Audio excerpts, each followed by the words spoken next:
Bom, quero dizer primeiramente do prazer que eu tenho de estar aqui hoje, nesta igreja que foi minha casa há muito tempo.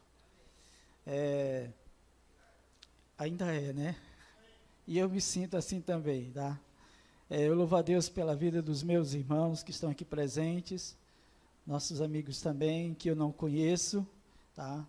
Para os que não me conhecem, meu nome é Silvio Freitas, sou cunhado do Edmilson, tio da Cássia, e aí estamos envolvidos nesse ministério aqui já há bastante tempo. Hoje eu frequento a igreja de Nazaré, da qual sou líder também naquela igreja, e da qual também eu trago um abraço para todos os irmãos, dos nossos irmãos de Nazaré, para vocês. Bom, hoje nós iremos estudar um pouquinho mais sobre a palavra de Deus, e só o estudo da lição que tivemos aqui já nos seria suficiente para nós sairmos daqui saciados da palavra de Deus, né? Mas ainda teremos o privilégio de estudá-la mais um pouco, e que o Senhor possa abençoar a todos. Tomem suas Bíblias, porque nós vamos usá-la bastante hoje, tá?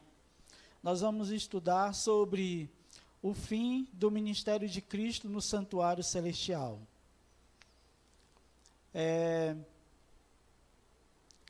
Eu costumo dizer, e não é um pensamento apenas meu, mas todos nós deveríamos conhecer o mínimo que fosse possível dos rituais que aconteciam no santuário lá no passado.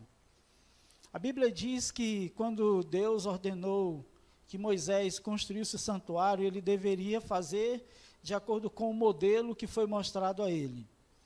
E todos aqueles rituais e cerimônias que aconteciam ali no templo, elas indicavam ou mostravam um pouco da vida e do ministério de Jesus aqui na terra e também no santuário celestial. Bom, de forma metafórica, ou metaforicamente falando, quando Cristo veio aqui à terra, é como se ele estivesse andando pelos móveis e cerimônias que aconteciam no santuário. Por exemplo, ao Cristo chegar aqui à terra no seu ministério de salvar, como ele indicou, ele veio buscar e salvar o perdido, ele estava como que andando pelo pátio, o pátio do santuário, e só para título de relembrar, o santuário ele tinha três compartimentos, vamos assim dizer. O primeiro compartimento era o pátio, que tinham 3 móveis, o altar do holocausto, e também tinha a pia, tá? no pátio. No lugar santo, existiam a mesa, o candelabro e o altar do incenso. E no lugar santíssimo, apenas a arca com o propiciatório ou tampa, que era então onde se manifestava o poder de Deus. Quando Jesus esteve aqui à terra, como falei, metaforicamente, é como se ele estivesse ali no pátio. A pia, na verdade, foi então o momento em que Cristo foi ao Rio Jordão e foi batizado por João Batista. Ali é como se ele estivesse, então, na pia do santuário. E depois, então, quando ele chegou ao Calvário, é como se ele estivesse no altar do holocausto. Porque o próprio João disse que este era o Cordeiro de Deus que tira o pecado do mundo.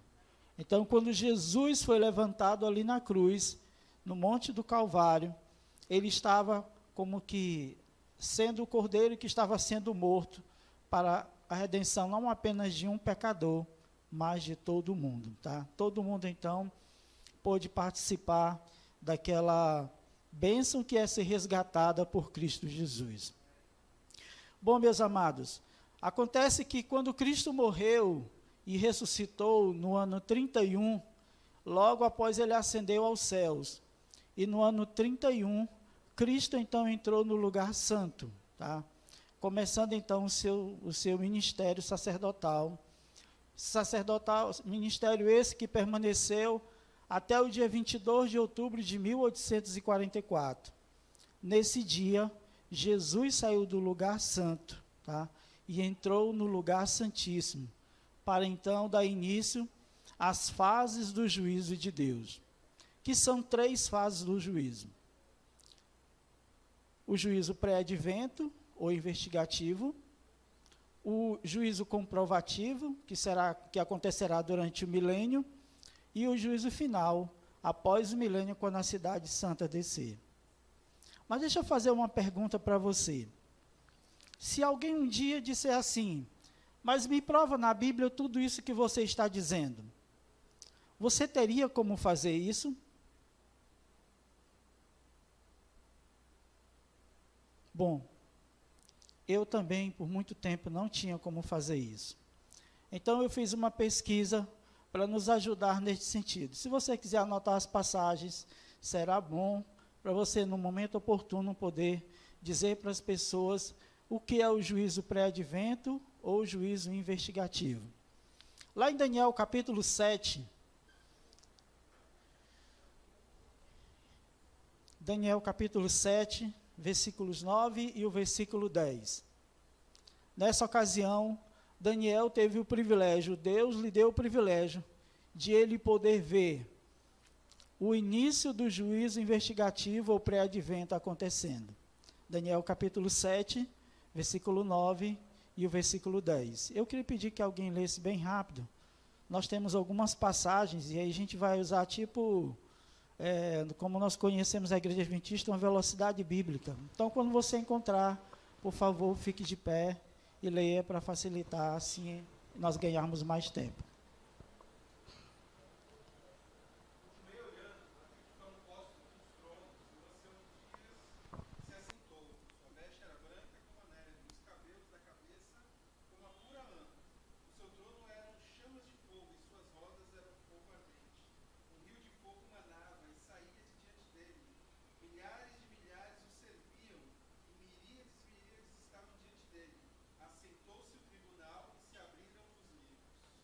Ok, obrigado. Nessa descrição que Daniel fez, da visão que Deus lhe mostrou, ele diz que o ancião de dias veio, se assentou no trono e abriram-se os livros. Na verdade, o juízo pré-advento ou investigativo é exatamente o momento em que serão verificados os livros de registro no céu. Você já tinha ouvido falar sobre o livro de registros no céu? Todos os nossos atos, bons ou maus, são registrados no livro de memórias. Davi, ele diz que o anjo do Senhor acampa ao redor dos que o temem e os livra do mal. E a este mesmo anjo é dado também a autoridade de registrar ou de levar os seus atos ao céu para serem registrados. Por isso que nós não podemos deixar nada para amanhã. Não podemos deixar de buscarmos o perdão de Deus para nós termos então os nossos registros apagados no livro do céu. Jesus também falou sobre o juízo pré-advento, o juízo investigativo. Lá em Mateus capítulo 12, versículo 36 e 37, ele diz que, olha, não pensem, porque todos nós haveremos de dar conta das nossas palavras. Pelas nossas palavras seremos julgados e pelas nossas palavras seremos então condenados. Tá? Não estou assustando você, mas preciso falar a verdade. Nós precisamos estar atentos cada dia, cada momento da nossa vida, para que nós não venhamos deixar nenhum registro negativo no nosso livro de memórias no céu. Bom, além do juízo pré-advento, o juízo investigativo, que é esse primeiro, tá, que nós lemos aí, as passagens de Daniel 7, 9 e 10, ainda fala lá em Eclesiastes 12, 13 e 14, né, que Deus há de trazer a juízo todas as coisas, até mesmo as escondidas. Tá? E aí ainda existe outra fase do juízo, que é o juízo comprovativo. Esse juízo ele vai acontecer durante o milênio, quando os santos ou salvos estiverem no céu. Para que serve esse juízo? Qual o objetivo dele? O juízo comprovativo é a chance que Deus está dando de você julgar os anjos maus. Isso está escrito lá em 1 Coríntios capítulo 6 e o versículo 3. Vamos ler esse texto? 1 Coríntios capítulo 6 e o versículo 3. Tamanho é o privilégio de você estar no céu, que Deus vai lhe dar o privilégio de você julgar os anjos maus, aqueles que caíram, foram expulsos do céu com Satanás. Então você vai então julgá-los e entender por que que eles vão se perder eternamente.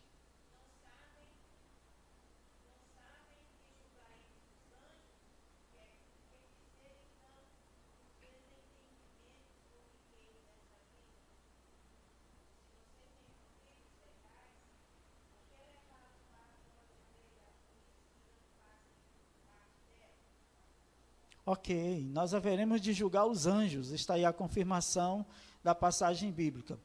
Durante o juízo comprovativo também, nós teremos a oportunidade, pela misericórdia e bondade de Deus, de entender por que que pessoas que nós achávamos que estariam no céu não estão, ou porque algumas pessoas que nós achávamos que não deveriam estar no céu, lá eles estão, tá?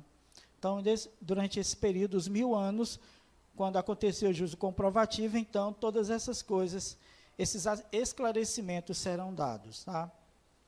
A última fase do juízo de Deus é o juízo executivo, ou juízo final.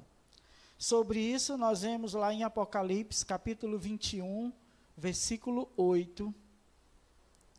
Apocalipse, capítulo 21, versículo 8. Vamos ler também esse texto.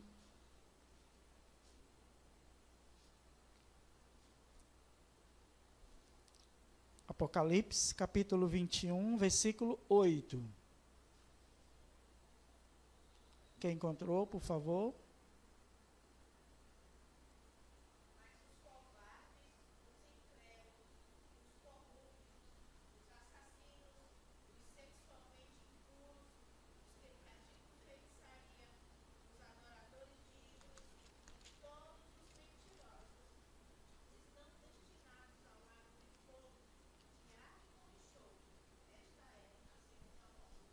Eu quero pedir que você volte uma página aí, ou na mesma página, capítulo 20, versículo 10.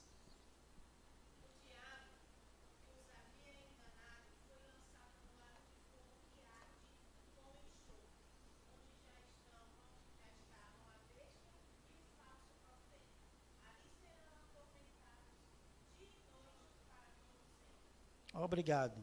Então, esses textos que nós lemos aí, confirmam, dentro da Bíblia, tá? O juízo pré-advento ou investigativo, o juízo comprovativo e também o juízo final. São textos que você pode mostrar para as pessoas, para que elas possam entender que o juízo de Deus, ele vai acontecer, ele está acontecendo e ele vai acontecer e todos haverão de participar do juízo de Deus. Bom, quando eu falo todos que irão participar, eu digo todos aqueles que aceitaram a Cristo, tá? Só participarão do juízo de Deus, do juízo investigativo ou pré-advento, apenas aqueles que aceitaram a Cristo um dia na sua vida. Qualquer pessoa que um dia disse, eu aceito Jesus como meu Salvador pessoal, a Bíblia diz que o seu nome foi escrito em outro livro, o livro da vida.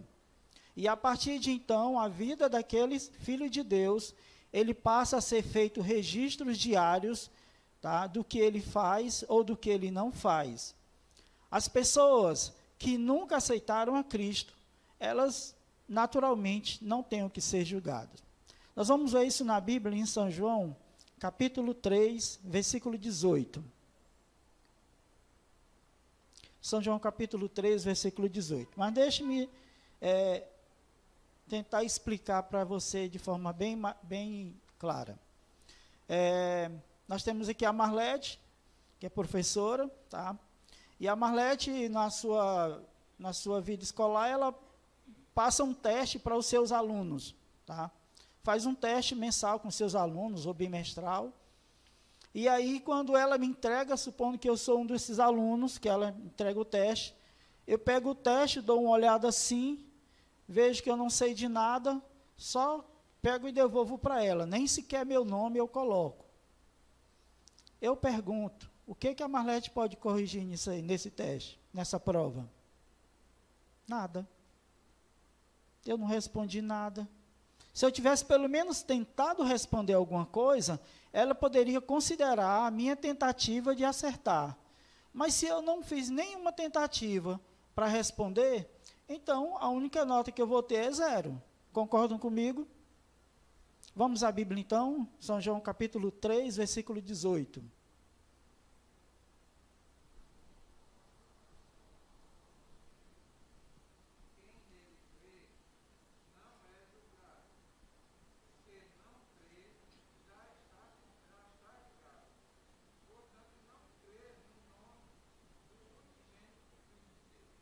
Ok, em outra versão diz, olha, quem nele crê, está julgado. Quem nele não crê, já está condenado. Não tem o que ser julgado.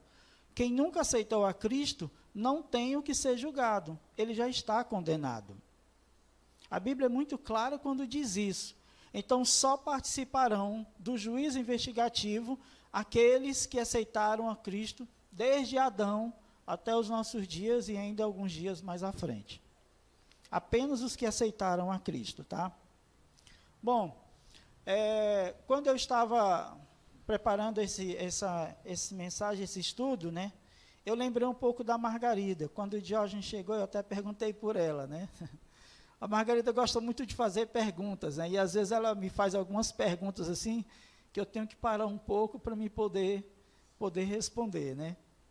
Baseado nesse tema, sobre o fim do ministério de Cristo no santuário celestial, algumas perguntas mais frequentes, que eu imagino ser mais frequentes, podem ser feitas.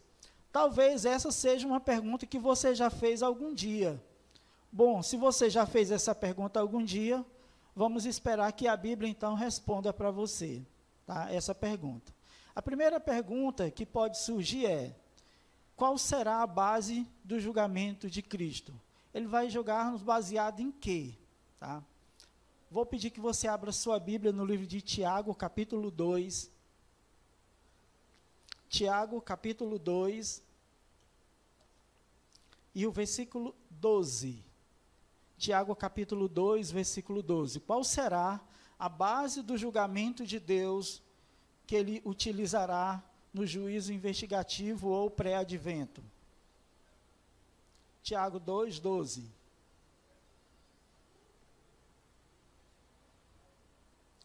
Por favor, quem encontrou?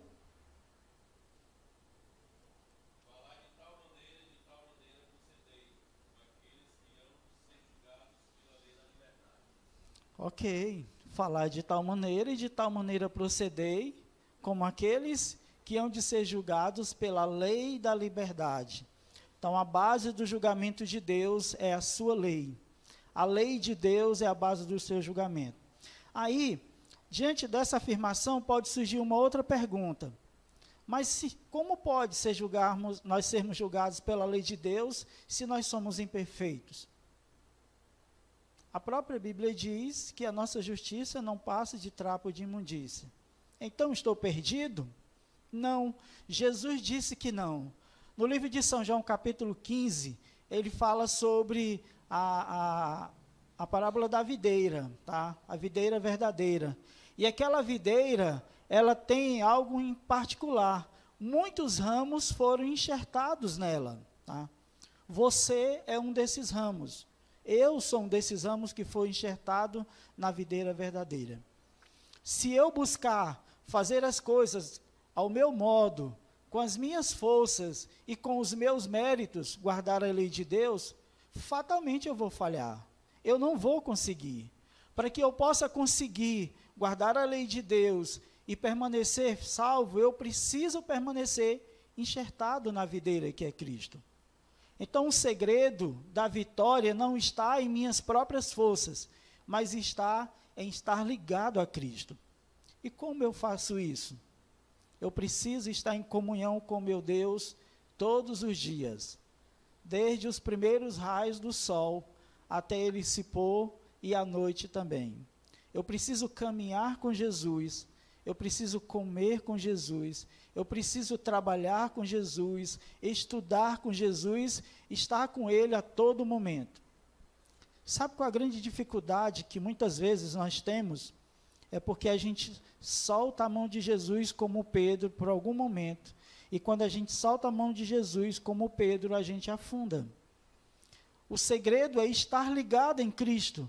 Se eu estiver ligado em Cristo, eu estou tranquilo, porque com Cristo eu poderei guardar toda a lei de Deus, tá? Não por meus próprios méritos, mas pela sua graça e a sua misericórdia. E se eu estiver com Cristo, eu naturalmente não tenho o que temer. Alguém que está com habilitação em dias, documento do carro em dias, todos os itens de segurança em dias, e ele é parado numa blitz, você acha que ele fica preocupado? Não, ele está todo em dias, está tudo bem, por que ele vai ficar preocupado?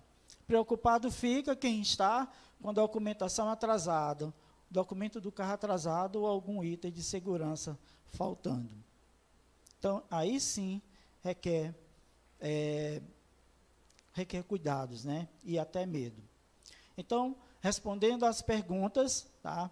A lei de Deus será a base do julgamento dele, e ainda também o segredo é estarmos ligados a Cristo.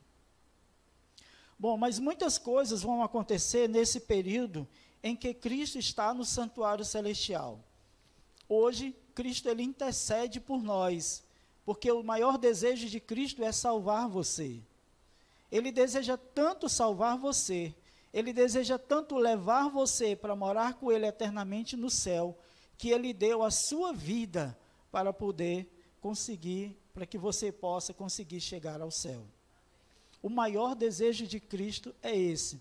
Agora, alguns fatos irão acontecer nesse período, tá, em que Cristo está no ministério celestial, está encerrando o seu ministério. Você, com certeza, já deve ter ouvido muito falar numa expressão chamada chuva serôdia. Chuva serôdia é um acontecimento que se dava no passado e que é usado como ilustração para mostrar o derramamento, um grande derramamento do poder do Espírito Santo na vida dos cristãos, tá? Na vida dos cristãos. Então, esse acontecimento, ele ainda está por vir. Ele ainda vai acontecer, porque Cristo nos prometeu isso. Lá no livro de Apocalipse, capítulo 18, eu queria pedir que você lesse, por favor. Apocalipse, capítulo 18, e o versículo 1. Apocalipse, capítulo 18, versículo 1.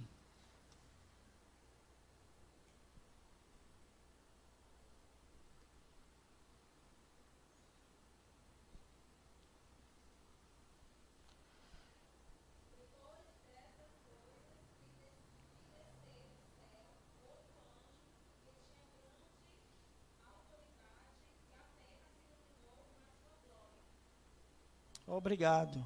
Esse anjo que tem grande poder e a terra se iluminou com a sua glória, nada mais é do que a descrição que João viu e fez do derramamento do Espírito Santo de forma esplendorosa na vida dos salvos.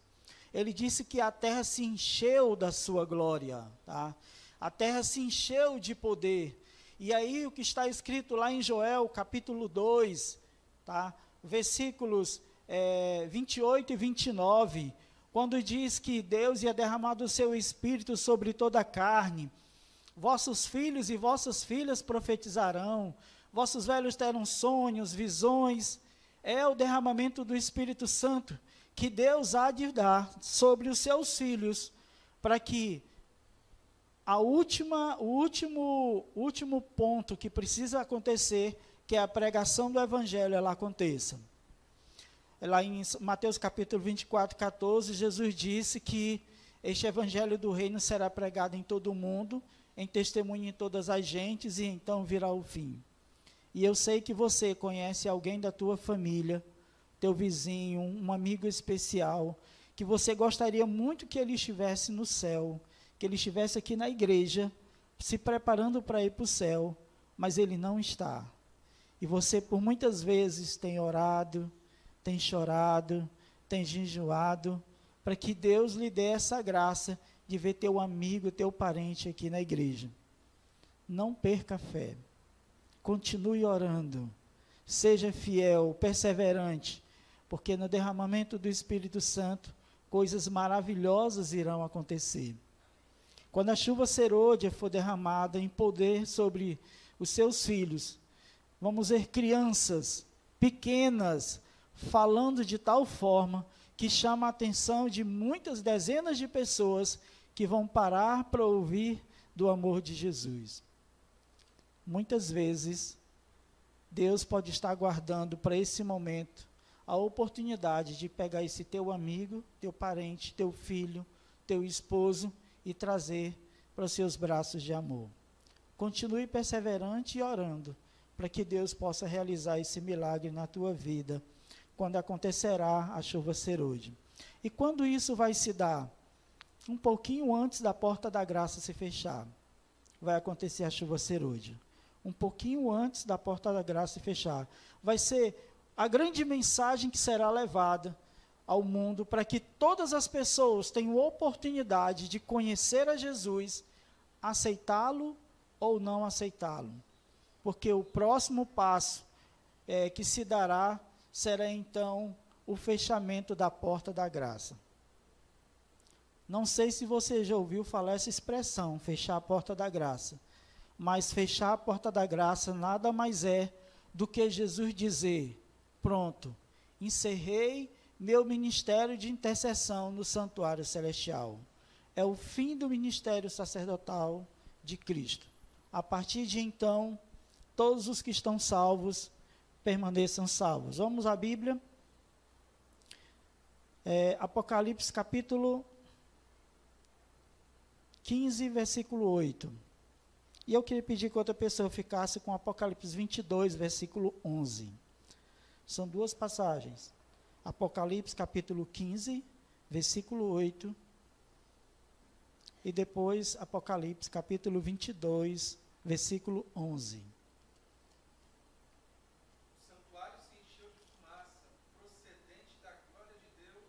seu poder. Ninguém podia penetrar no santuário, enquanto não se cumprisse os 7 flagelos dos 7 anos. 22.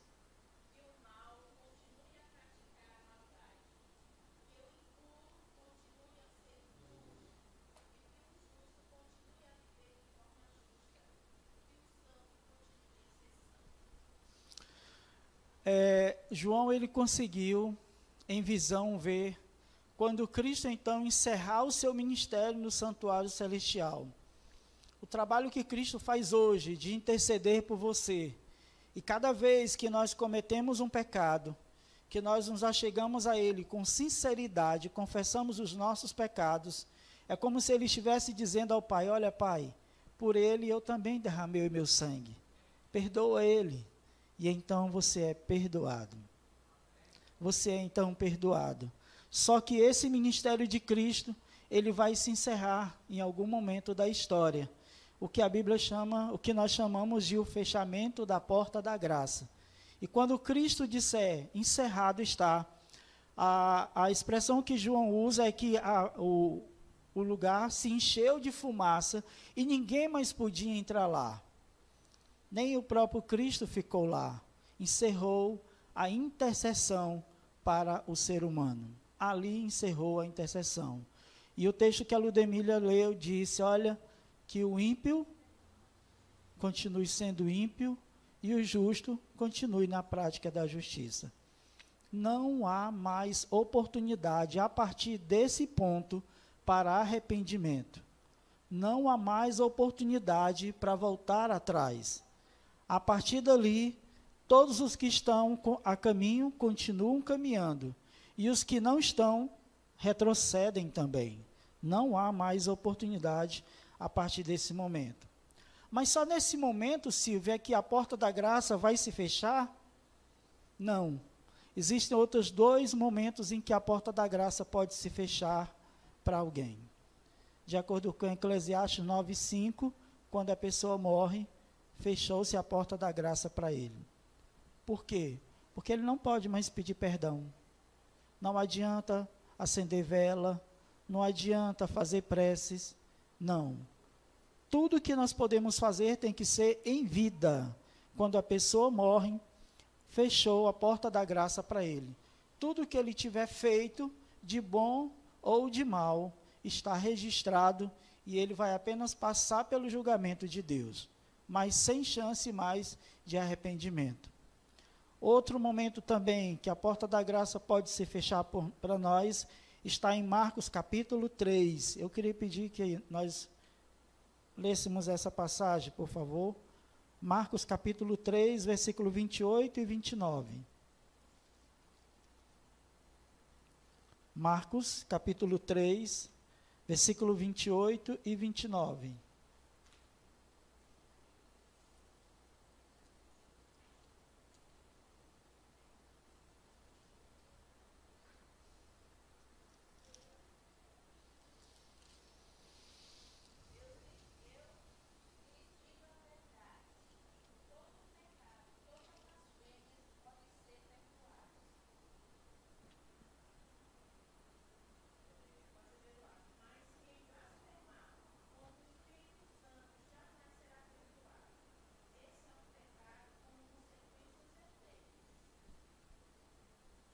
Ok. O pecado contra o Espírito Santo é também o fechar da porta da graça. Mas que pecado tão grave é esse, Silvio, que a Bíblia diz que não tem perdão? Quando Jesus estava ainda aqui na terra, ele prometeu aos discípulos que enviaria o Consolador. E aí o próprio João descreve que ele haveria de convencer do pecado, da justiça e do juízo. É a última chance que o ser humano tem hoje de poder reconhecer o seu erro, o seu pecado e pedir perdão a Deus é através da intercessão do Espírito Santo. Quando a pessoa fecha o coração ao Espírito Santo e não atende aos apelos, apesar de ele insistentemente falar a ele, a sua mente, e às vezes alguém vai lá e diz, olha, não faz isso, está errado. Não, quando a pessoa insistentemente ele continua em aberta rebelião contra o Espírito Santo, é como se a porta da graça estivesse fechada a ele. Quem vai interceder por ele? Quem vai convencê-lo do pecado? Quem vai convencer que ele precisa mudar? Só quem faz isso é o Espírito Santo. E se a pessoa não permite ao Espírito Santo trabalhar na sua vida, a porta da graça se fechou para ele também. Esse é um pecado muito sério, muito perigoso, e nós não podemos dar lugar a isso. Às vezes isso pode acontecer com coisas que você vai acariciando na tua vida. Eu costumo dizer que o pecado só é feio a primeira vez que você vê ele. Da segunda, terceira, quarta vez, ele já não é tão feio assim. Nem parece ser tão mal como diziam para mim. Até que daqui a uns dias, alguém pode estar defendendo o pecado como se ele fosse bom. Quer que eu cite um exemplo para você? Eva. Quando a serpente falou com ela, disse, não, ninguém pode nem tocar no fruto, porque senão a gente morre. Alguns versículos após, o texto diz que Eva tomou do fruto e comeu, e vendo que a árvore era boa e agradável aos olhos, comeu. Como mudou a percepção dela?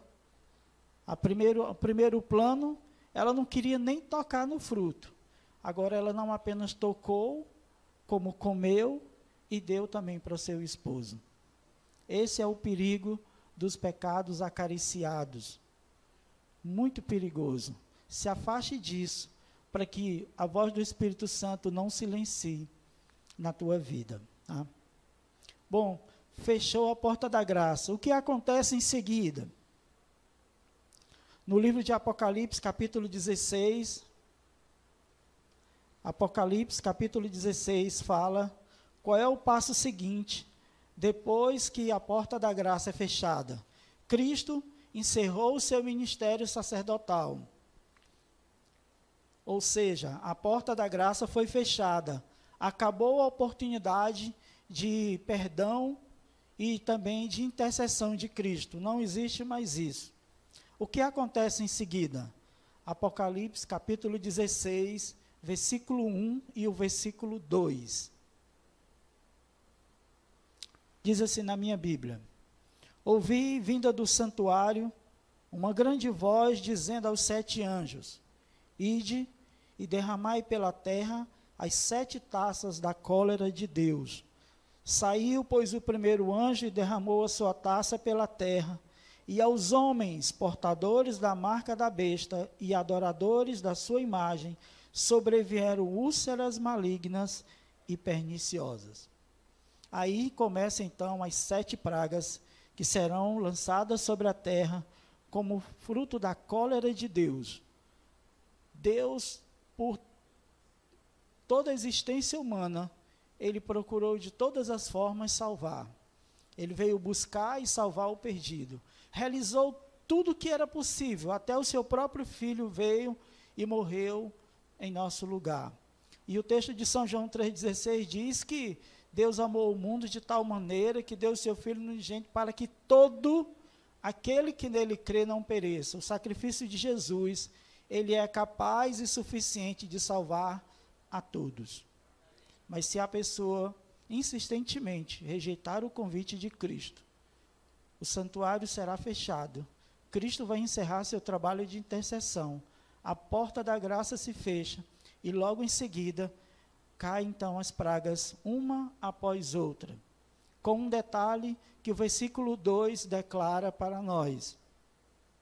Vamos ler de novo.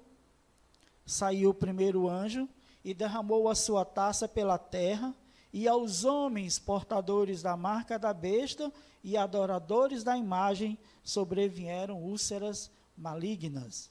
As pragas jamais vão atingir o povo de Deus. Essas pragas são destinadas apenas àqueles que se mantiveram rebeldes às ordens de Deus e ao desejo de Deus de salvar. Agora eles começarão a sentir o terror da cólera de Deus sobre as suas vidas. E após outras pragas irão então cair para destruir aqueles homens e mulheres maus. Bom, eu queria pedir que você abrisse sua Bíblia agora no capítulo 22 de Apocalipse. Eu quero encerrar com essa passagem mais uma.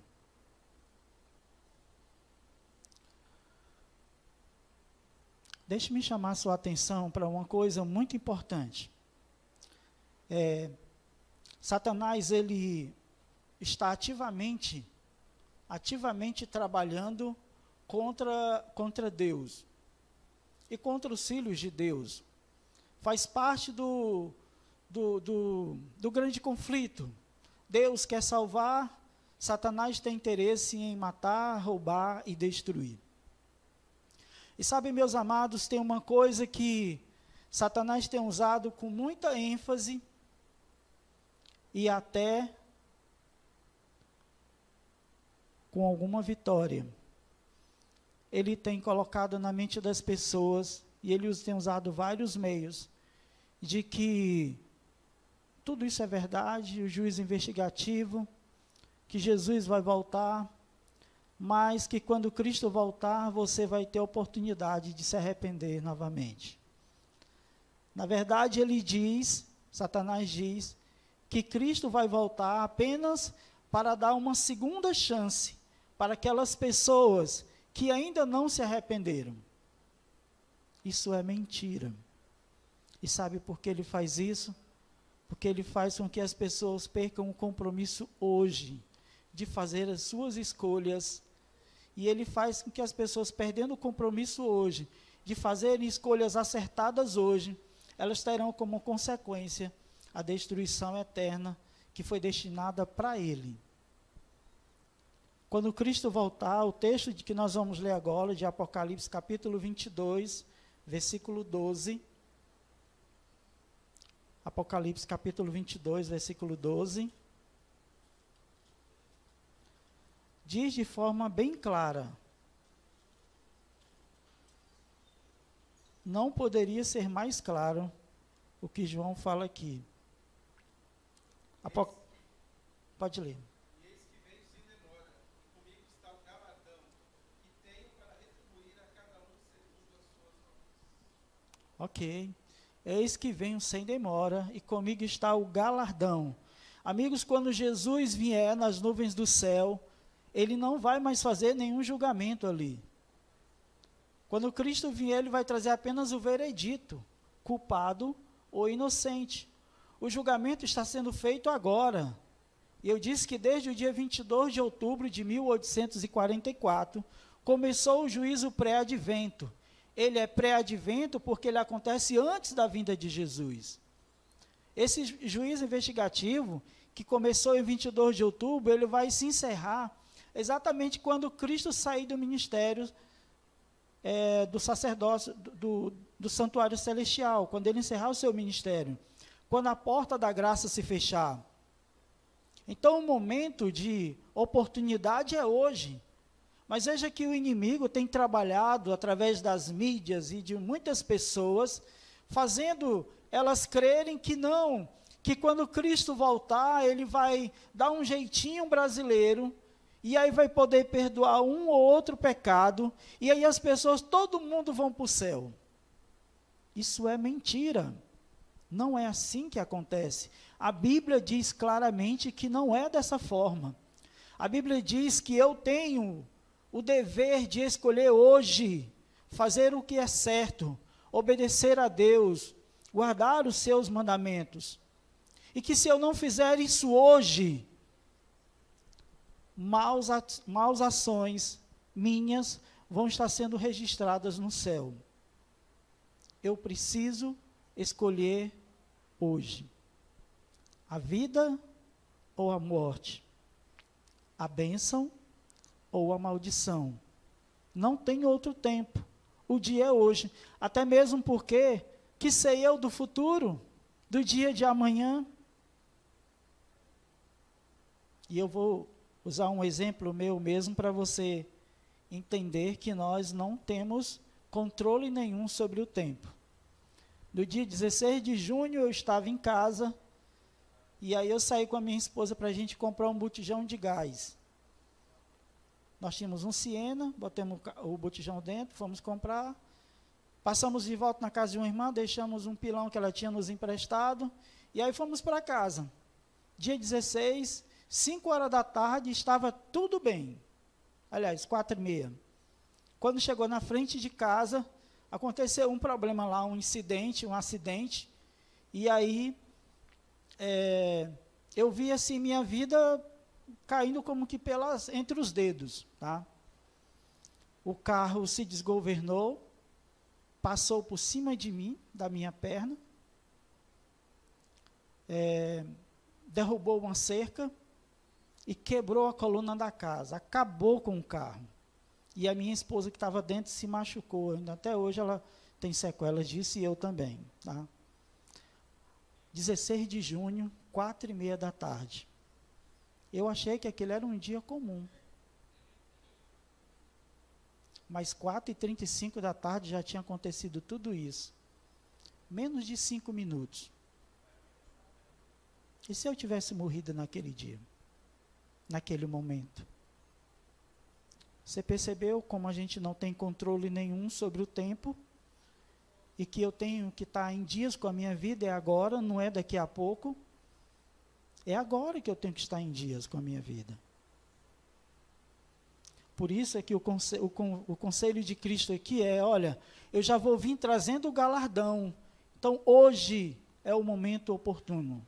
E aí eu finalizo com o texto de Hebreus, capítulo 4, texto muito conhecido da Bíblia, muito usado pelos pregadores, e que Paulo usou esse texto para poder aconselhar os cristãos hebreus sobre a brevidade e a necessidade de tomar-se uma decisão imediatamente. Hebreus capítulo 4, versículo 7.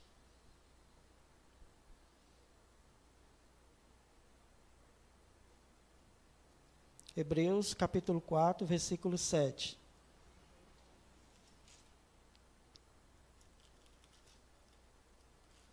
Eu leio assim na minha Bíblia. De novo, determina certo dia, hoje falando por Davi, muito tempo depois, segundo antes foi declarado. O que Davi declarou? Hoje, se ouvirdes a sua voz, não endureçais o vosso coração. Que texto preciso que nos fala tão claramente sobre a necessidade de tomarmos uma decisão hoje. Não sei como tem sido o teu relacionamento com Cristo na tua vida diária, mas muitas vezes, nas idas e vindas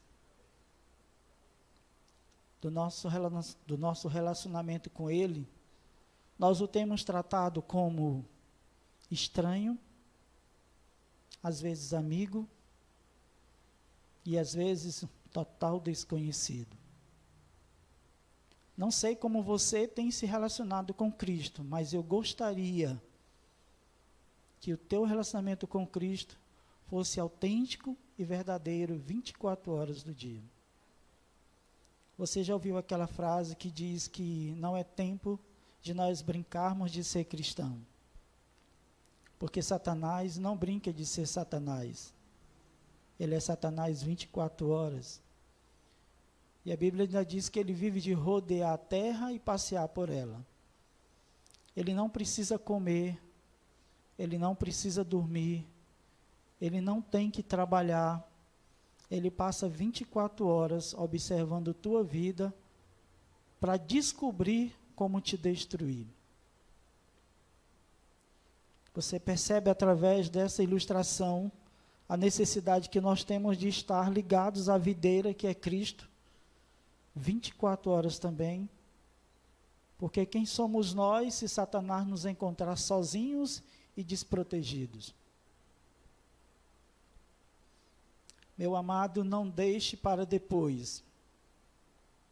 Eu sei que você pode dizer assim, Silvio, mas eu já sou crente há tanto tempo, sou adventista, eu estudo a Bíblia,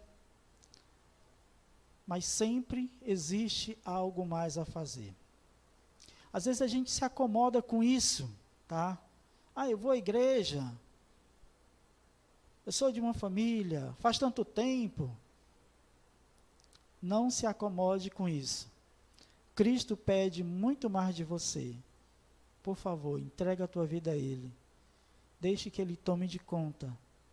E aí, quando Cristo voltar, que bom nós seremos então todos companheiros de vida eterna. Amém? Vamos então louvar ao Senhor.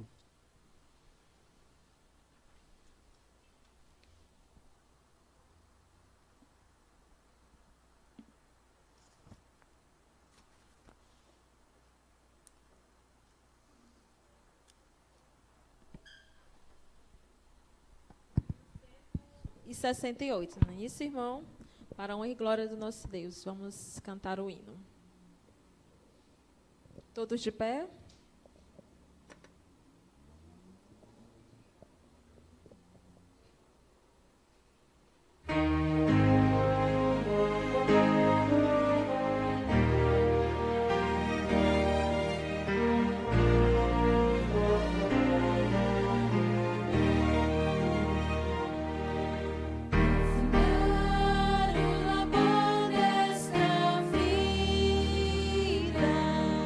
Quando a mão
Bondoso Deus, te agradecemos, Senhor, pela preciosidade que é termos a Tua palavra em nossas mãos. Muito obrigado, Senhor, porque cada dia o Senhor nos dá a oportunidade de escolhermos. E nos dá, Senhor Deus, ainda os bons conselhos para escolhermos a vida e a salvação. Às vezes, Senhor, por nossas más escolhas, temos padecido algumas coisas que não deveríamos sofrer, mas que o Senhor, por sua misericórdia, pela sua bondade, possa, Senhor Deus, nos salvar, nos resgatar, e enquanto há oportunidade, que Cristo Jesus interceda por nós, e nós possamos, Senhor Deus, ser achados, escritos no Teu livro da vida, dignos de participar e de herdarmos o reino eterno que o Senhor tem preparado. Seja, Senhor Deus, com os Teus filhos que estão presentes aqui nesta manhã, também com todos os que estão nos assistindo. Que o Senhor Deus abençoe a todos, o Senhor esteja presente e guie a vida de todos. Em nome de Jesus eu te peço. Amém.